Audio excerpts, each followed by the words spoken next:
할렐루야. 아멘. 오늘 거룩한 주일, 세상의 거친 풍파를 이기고 오직 하나님께 예배하기 위하여 이 자리에 나오신 사랑하는 성도님들 환영하고 축복합니다. 우리 성도님들 얼굴을 보니까 저도 좋지만 하나님이 얼마나 기뻐하실까 이런 마음과 생각이 들고, 특별히 오늘 이렇게 찬양하는 걸 이렇게 쭉 지켜보는데 하나님께서 그 모습을 기뻐하실 거라는 마음을 주시네요. 하나님께서 우리 성도님들 사랑하시고 기뻐하십니다. 우리 좌우의 벽들을 인사하실까요? 기대가 됩니다. 눈을 마주치면서 기대가 됩니다. 네, 우리 성도님들을 향한 하나님의 은혜를 기대하기 원해요.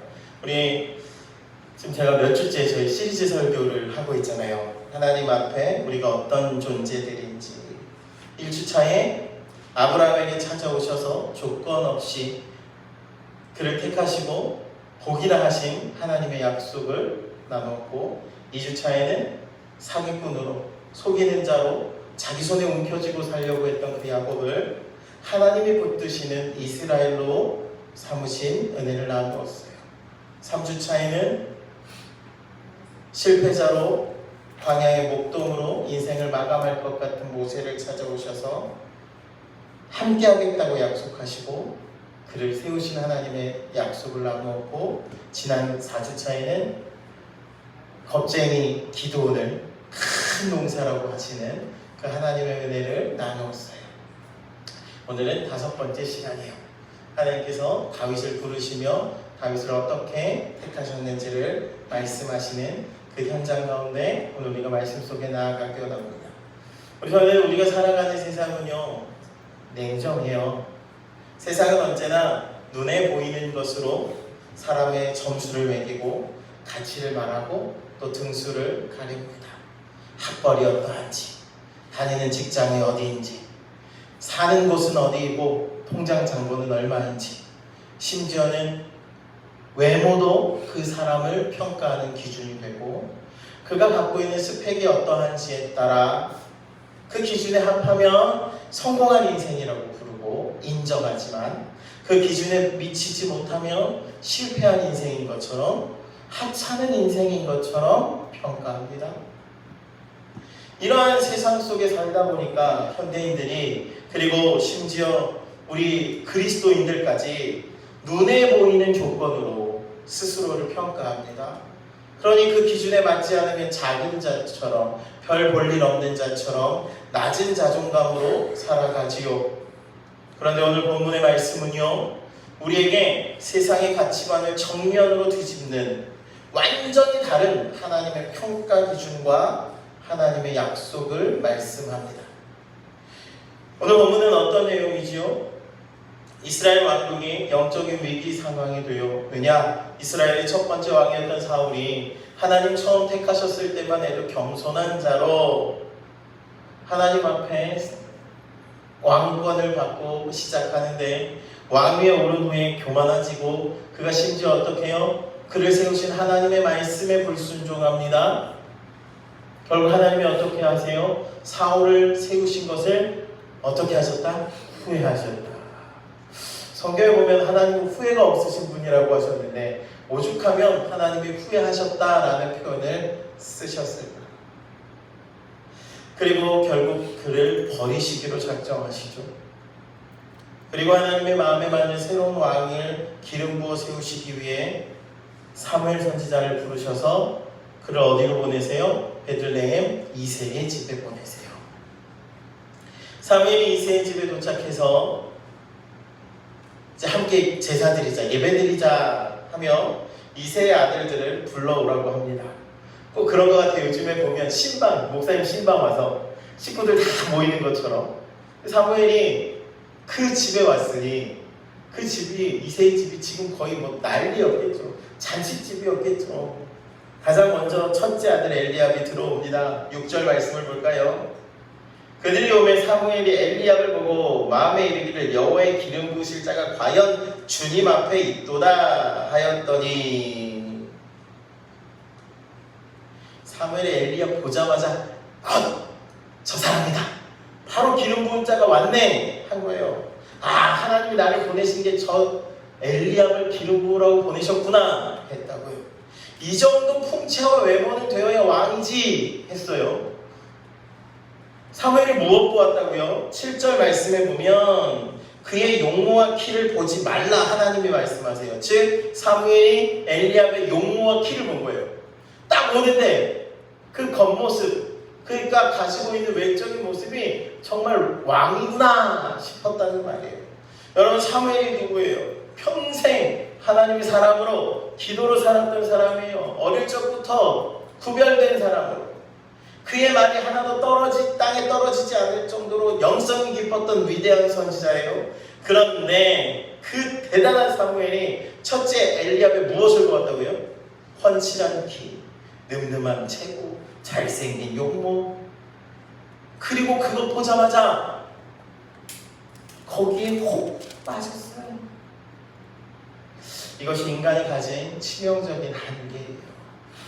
아무리 영성이 깊고 대단한 사람도 인간은요, 눈에 보이는 그 화려함과 세상적인 조건에 먼저 눈이 가고 거기에 혹하고 압도당하기 쉬워요. 우리가 너무나 쉽게 타인을 바라볼 때, 심지어 자기 자신을 바라볼 때도 이 세상적인 눈으로, 세상의 기준으로 나를 바라봅니다. 저 사람은 돈이 많으니까, 저 사람은 세상적으로 성공했으니까 하나님 크게 쓰시겠지. 우리 집은 가난하고 나는 흙수저고 나는 배운 것도 없고 나는 잘하는 것도 없고 나는 또 늙었으니까 하나님이 나 같은 사람을 관심이나 있으시겠어. 이렇게 생각해요. 나의 이 삶의 지금 상황과 환경이 그래 뭐 내 주제에 내 처지에 이렇게 생각합니다. 이것이 외모를 보는 인간적인 눈이에요. 그런데 외모에 속아 엘리압에게 기름 부으려고 마음 먹는 사무엘에게 하나님이 어떻게 하세요? 그를 막아세우세요. 그리고 7절 말씀을 우리 함께 봅니다. 7절입니다. 시작.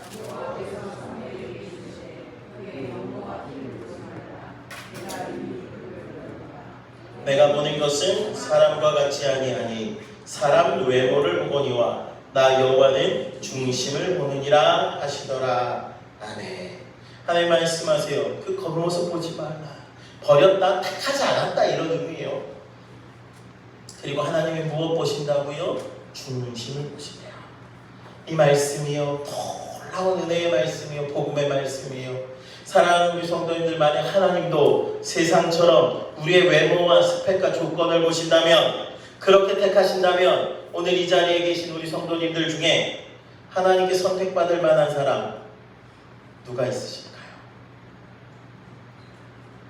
그의 용모와 키를 보지 말라 하시며 하나님의 무엇 보신다고요? 내가 보는 것은 그와 같지 않다고 하세요. 사람은 외모를 보거니와 라고 할 때 이 외모는요, 히브리어 언어로 레나임이라는 단어인데 눈에 보이는 표면적인 것, 겉모습, 껍데기, 그 사람이 보는 거예요. 사람은 그것만 보잖아요. 외모, 옷, 메이크업, 그것만 보이니까요. 그런데 하나님은 그것 너머에 무엇을 보시는 분이세요? 중심을 보시는 분이에요. 라 레바부라고 하는 레바부, 마음을 뜻해요. 세상은 껍데기밖에 보지 못하지만 하나님은 누구도 보지 못하는 그 중심까지 보시는 거예요. 그 중심을 꿰뚫어 보시는 분이 하나님이세요. 그러면 하나님이 보시는 그 중심이 무엇일까? 단순히 남들보다 좀 착하다? 도덕적으로, 성품적으로 좀 괜찮다? 아니요. 하나님이 보시는 중심은요, 그 마음에 하나님, 즉 예수 그리스도가 주인되어 계시는가, 그것 보시는 거예요. 세상에 화려한 조건이 없어도 오직 여호와 하나님 한 분으로 만족하며 그분을 경외하는 그 신앙의 태도, 그 믿음의 모습을 보시는 거예요. 그래서 엘리압에게는 그것이 없으니 하나님이 그를 택하지 않으셨다고, 버리셨다라고 얘기하죠. 이어서 둘째 아들 아미나답, 셋째 삼마, 그리고 나머지 아들들이 다 사무엘 앞에 불려옵니다. 오디션 현장 같아요. 얘도 아니야. 사무엘 평가하는 게 아니죠. 하나님이 사무엘의 마음의 중심에 알게 하시는 거예요. 저도 아니다, 아니다, 아니다, 아니다. 불합격, 불합격, 불합격. 그들은 모두 세상적인 관점에서는 괜찮아요. 왕이 되기에 부족함 없는 당당한 조건을 갖춘 자들이었어요. 그런데 하나님의 기준에 그 7 아들이 한 명도 통과를 하지 못한 거예요. 세상의 조건이 아무리 화려해도 그 중심에 하나님을 향한 참된 믿음과 경외함이 없을 때 하나님께는 합당하지 못한 거예요. 모든 아들들이 불합격받았어요. 그런데 가장 당황한 사람이 누구였을까요? 사무엘이었겠죠. 사무엘 지금 하나님이 보내셔서 이 집에 기름 부을 자가 있다, 왕으로 세울 자가 있다 보내서 아들들 다 왔는데 없어요. 하나님이 다 아니라 하세요. 얼마나 당황스러웠을까. 그래서 혹시나 하는 마음에 묻는 거예요.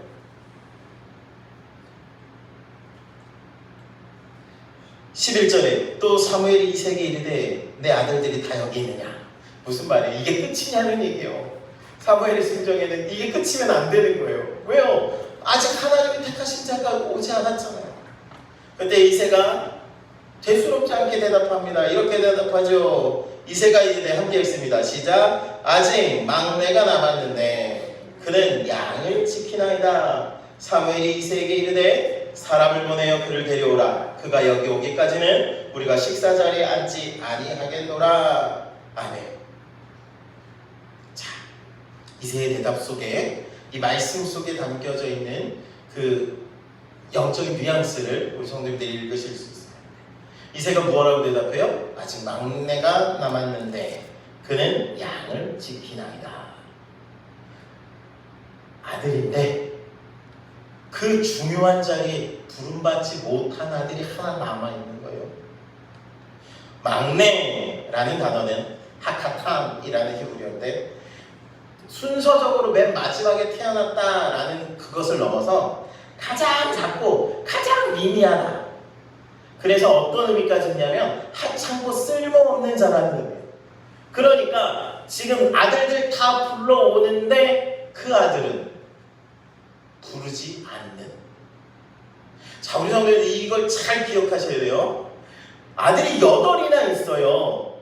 그잖아요. 7이 다 지나갔으니까 8이나 있어서 막내라 중요하지 않았던 게 아니라 그 아버지의 심중에는 막내를 어떻게 생각하냐? 다윗을 가장 작고 미비한 자 넘어서 하찮고 쓸모없는 아들처럼 여긴 거예요. 귀하지 않은 거예요. 자, 지금 이새의 집안 분위기를 한번 생각해 보실까요? 당시 최고의 선지자인 사무엘이 온다는 소식이에요. 온 동네가 뒤집어졌을 거예요.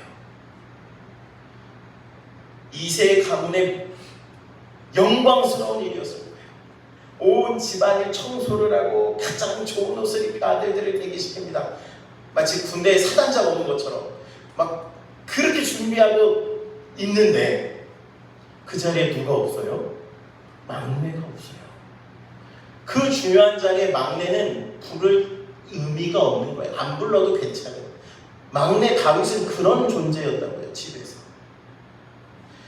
저 조그맣고 철없는 막내 녀석 데려와 봤자 아무 도움도 안 돼. 사무엘 선지자가 볼 때 오히려 부끄러울지 몰라. 그냥 저기 가서 너 원래 하던 대로 약이나 치고 있어. 가족들에게 하카탐, 있으나 마나한 그런 취급을 받으며 지금 그 중요한 자리에조차 있을 수 없는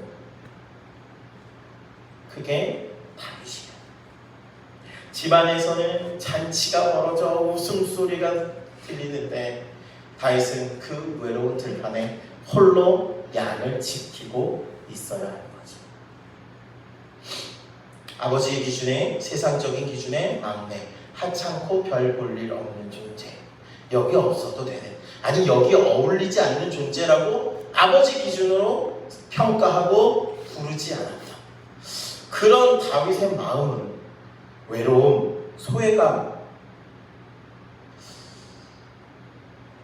혹은 자신의 존재가 무엇일까 하는 생각들이 있지 않았을까요? 우리 형들은 다 저기 있는데 나만 왜?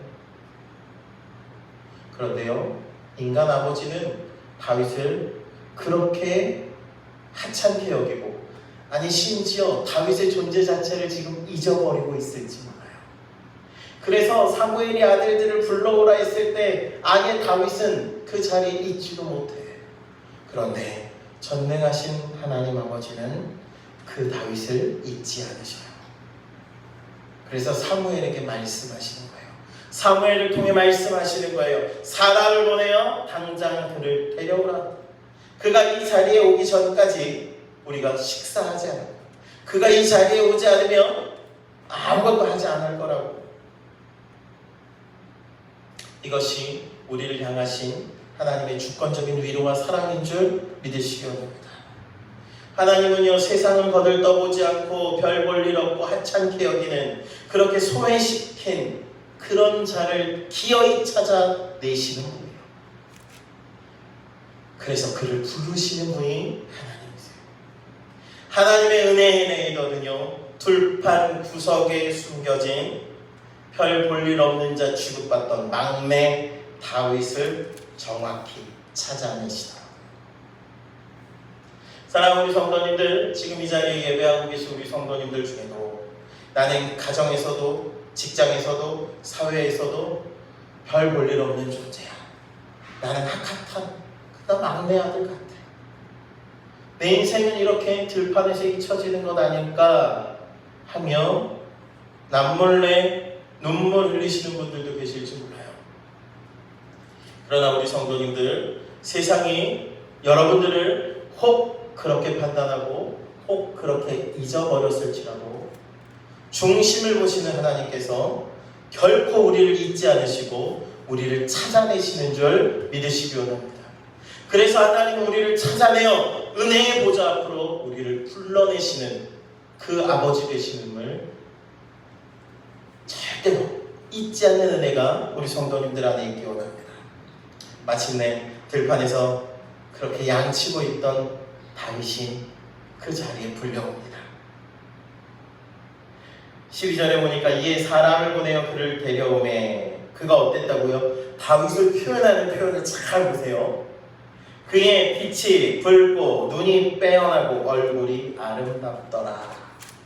자, 들판에서 막 달려온 다윗의 모습이 지금 사무엘 오는 걸 준비하고 다 옷 깨끗이 입고 씻고 있었던 형들하고 같을 수 있습니까? 아니에요. 옷에는 양털도 묻었을 거고 땀과 먼지로 뒤범벅되어 있었을 거예요. 아마 그 피 오라니까 막내가 얼마나 정신없이 뛰어왔을까요? 헉헉대며 오지 않았을까요? 그런데 성경은 그의 눈이 빼어나고 얼굴이 아름답다고 기록하고 있어요. 왜 그럴까? 그의 외모를 말하기 위해서가 아니에요. 사람들의 눈에 보이는 그것이 아니라 하나님의 눈으로 보실 때 다윗은 그렇게 눈부시게 빛나는 존재였다. 그래서 하나님께서 사무엘에게 이렇게 말씀하시고 그의 중심에 깨닫게 하세요. 12절 후반부의 말씀을 봅니다. 여호와께서 이르시되 이가 크니 일어나 기름을 부으라 하시니라. 이가 크니. 세상은 주목하여 보지 않는 막내 핫핫한 하찮은 자로 여기던 다윗을 향해 하나님 뭐라고 하세요? 다윗 이가 크니. 가족이 외면하던 자, 들판에 방치되어 있던 그 막내를 막내 여호와 하나님께서 바로 이 아이야, 내가 찾던 자다 하시는 거예요. 사랑하는 성도님들, 세상 속에 누구도 주목하여 보지 않는 우리를 향하여 하나님이 이가 그니 바로 너야, 바로 이 사람이다, 우리를 택하시고 찾으시는 줄 믿으시기 바랍니다. 사무엘이 즉시 기름 불병을 가져다가 다윗의 머리에 기름을 붓습니다. 13절에 보니 이날 이후로 다윗이 여호와의 영에 크게 감동되었다 합니다. 사랑하는 성도님들, 이 사건을 통해 다윗이 완전히 새 사람 되었다는 말씀이에요. 그는 더 이상 쓸모없는 자, 하찮은 자, 막내, 핫핫한이 아니에요. 하나님이 택하신 자, 기름 부으신 자, 하나님 앞에 가장 존귀한 자가 놀라운 영적인 신분의 변화가 일어나요. 사랑하는 성도들, 이 놀라운 은혜를 하나님께서 우리를 예수 그리스도로 주라 고백함으로 얻고 누리게 하신 줄 믿으시기 바랍니다.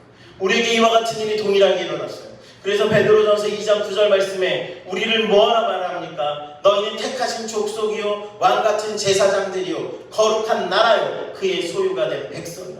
하찮은 존재가 아니라 바로 이런 존재라고 말씀하여 주세요. 사랑하는 성도님들, 우리가 비록 세상적인 기준으로 보면 스펙이 부족하고 물질이 없고 연약하고 나이가 많을지 몰라요. 그래서 막내, 즉 누구도 주목하지 않은 학학한 별 볼 일 없고 쓸모없는 존재처럼 여겨질지 모르지만 예수 그리스도의 십자가발로 구속하신 그 순간에 우리는 하나님 앞에 가장 합당한 자요 존귀한 자가 되었음을 믿으시기를 예수님의 이름으로 축복합니다. 우리의 존재는 이미 하나님 안에서 존귀한 자로 택함 받은 자로 바뀌었어요. 그런데 사단은요 끊임없이 우리 교회 되고 세상의 잣대를 들이밀며 속삭입니다. 네 모습을 봐라. 네가 무슨 하나님의 사랑을 받을 만하냐. 네 스펙과 네 환경을 봐라. 너는 특별하지 않아. 너는 별 볼 일 없는 존재야. 하나님이 택하셨다면 네가 그럴 수 없어 라고. 그러나 사랑하는 우리 성도님들, 사단의 그 거짓말에 속지 마세요. 우리는 세상의 조건 때문에 가치 있는 자가 아니라 하나님이 우리를 택하셨기에 존귀한 자인 줄 믿으시기 바랍니다. 그래서 우리는 담대하게 이렇게 선포해야 돼요. 나는 하나님이 찾으신 자야. 하나님이 나를 불러 택하셨다. 나는 하나님 앞에 그렇게 존귀한 자고 나는 하나님이 택하신 자다. 그런데요, 왜 하나님은요 수많은 사람 중에 이세에게도 무려 7이나 되는 형들이 있었는데 다 제쳐두고 그 막내, 그래서 들판에서 양치던 소년 다윗을 택하셨고 그를 하나님이 왜 기뻐하셨을까요? 사도행전 13장 22절에 보면 하나님이 다윗을 이렇게 평가하셨다고 말하죠. 내가 이새의 아들 다윗을 만나니 내 마음에 합한 사람이라 내 뜻을 다 이루리라. 하나님이 다윗을 가리켜 내 마음에 합한 자라고 평가하셨어요. 하나님이 다윗의 중심을 보니 그는 내 마음에 합한 자, 합당한 자라는 거예요. 합하다, 하나님의 마음을 따르는 자, 하나님 마음에 주파수가 맞은 자. 그러니까 하나님 생각과 같은 생각, 하나님 뜻과 같은 뜻을 품은, 하나님의 마음과 같은 마음을 품은 게 하나님 마음에 합하는 거예요. 다윗이 그러했대요. 다윗이 태어날 때부터 완벽한 의인이었기 때문이 아니라 다윗이 하나님의 마음에 합한 자로 인정받았던 것. 그 비결이 무엇일까? 바로 아무도 없는 들판에서 그의 삶의 태도가 그것을 드러내줘요. 다윗이요 막내로 천천히 소에다가고 양치던 들판에 사실을 생각해보면 원망과 불평의 자리가 될 수밖에 없지 않았을까요? 지금 형들은 다 그 잔치자리에 모여있는데 나는 거기 있지도 못하고 심지어 들판에다가 양이나 치고 있어야 돼요. 사나운 맹수들이 우글거리는 그 자리, 낮에는 더위와 싸우고 밤에는 추위와 싸워야 하는 그 고독하고 위험한 들판에 보통 사람들 같으면 왜 형들은 따뜻한 집에서 대접받고 나는 이 고생을 해야 하며 부모를 원망하거나 아니면 내 처지를 원망하거나 세상을 저주했을 거예요. 그런데 다윗이 어때요? 다윗은요 그 아무도 보지 않는 들판에서 밤하늘의 별들을 바라보며 오히려 하나님을 찬양해요. 시편의 찬양들은 그 들판 가운데 하나님 앞에 고백한 다윗의 시예요. 시편 19편에 하늘이 하나님의 영광을 선포하고 궁창이 그의 손으로 하신 일을 나타내는도다. 외로운 들판을 하나님을 예배하는 성소로 바꾸어낸 자, 자기가 맡은 어린 양 한 마리를 지키기 위해 사자와 곰이 나타나면 목숨을 걸고 달려가서 양을 구하고 지켜낸 자. 아무도 알아주지 않고 그런다고 보너스를 주는 것도 아닌데 다윗은 하나님이 자기에게 맡겨주신 그 삶 속에, 그 자기에게 맡겨진 일상 속에 밤낮 없이 충성한 자, 하나님을 기억하고 하나님 안에 살아낸 자였어요.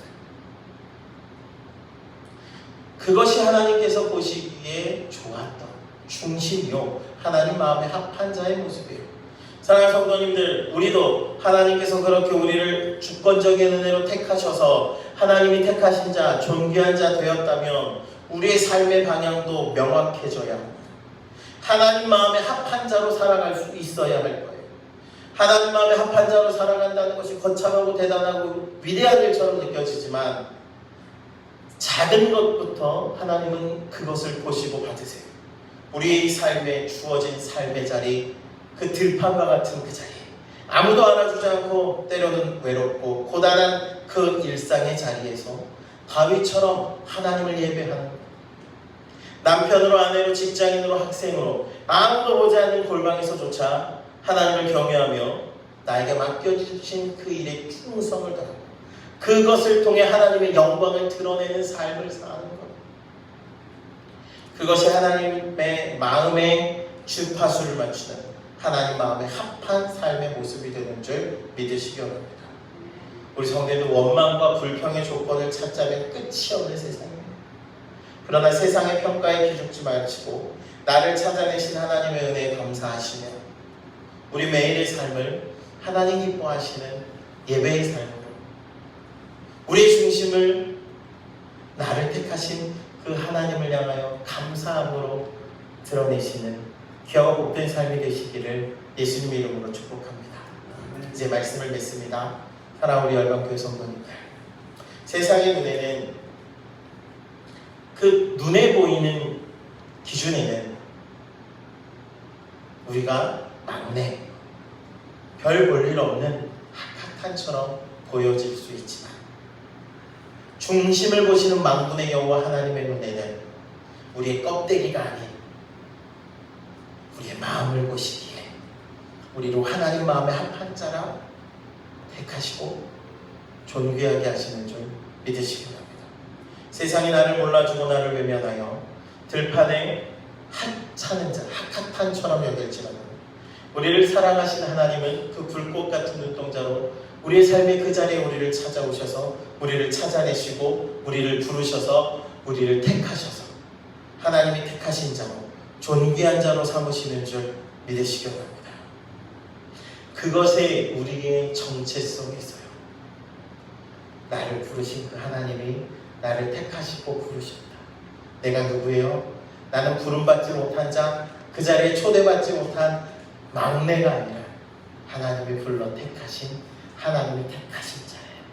그렇게 존귀한 자임을 깨닫고 그렇게 나를 부르신 하나님을 기억하며 아무도 보지 않는 일상 속에서 하나님을 찬양하는 자로, 나에게 주신 그 사명에 충성된 자로, 그렇게 하나님 마음에 합한 자로 살아가시는 사랑하는 주의 성도님들 되시기를 예수님의 이름으로 축복합니다. 우리 가운데 주시는 그 위대한 정체성을 가지고 세상이 바라보는 세상의 눈과 기준이 아닌 나를 바라보시는 하나님의 기준을 따라 나는 하나님이 택하신 자라는 새 정체성을 가지고 살아가시는 주의 성도님들 되시기를 예수님의 이름으로 축복합니다. 우리 오늘 말씀을 기억하며 우리 하나님이 나를 기억하시고 나를 택하셨음을 찬양 가운데 고백하시고 잠시 기도하는 시간 갖겠습니다. 우리 이 찬양으로 함께 찬양하겠습니다. 하나님이 나를 아십니다. 나를 부르셨습니다.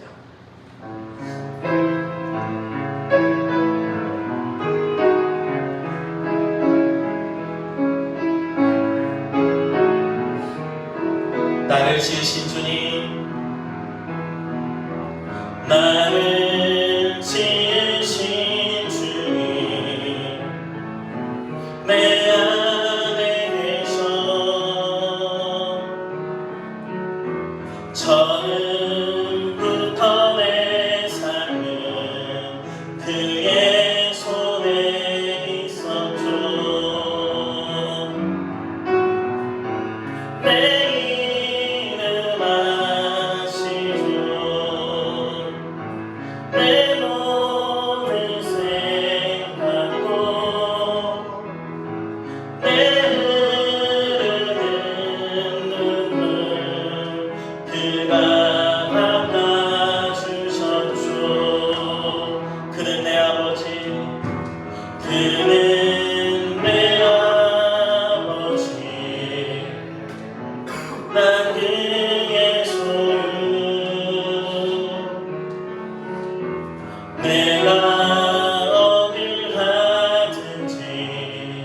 날 떠나지 않죠.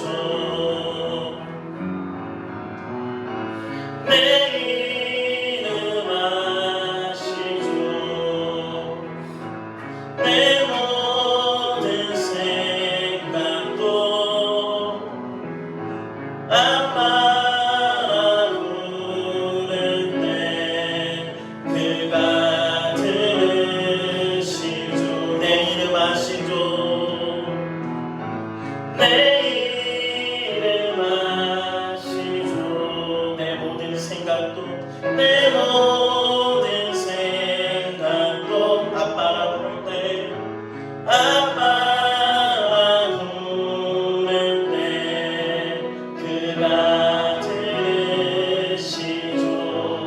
우리 이 시간 잠시 기도하실 때 우리를 아시는 아버지 앞에, 우리를 찾으시고 부르시는 그 아버지 앞에 오늘 이 시간 우리가 세상의 기준, 세상의 잣대로 짓눌렸던, 스스로 쓸모없는 존재라고 여겼던, 혹은 지금 그렇게 절망 가운데 있는, 외로움 가운데 있는 그 상황과 환경들 내어놓으시고 그것이 예수 그리스도의 이름으로 끊어지게 하시고 우리가 하나님이 찾으시는 자로, 하나님이 택하신 자로 그 새로운 삶의 정체성을 가지고 살아내게 해달라고 그 은혜를 구하며 잠시 기도하겠습니다. 오 할렐루야. 사랑하는 하나님, 고맙고 감사합니다.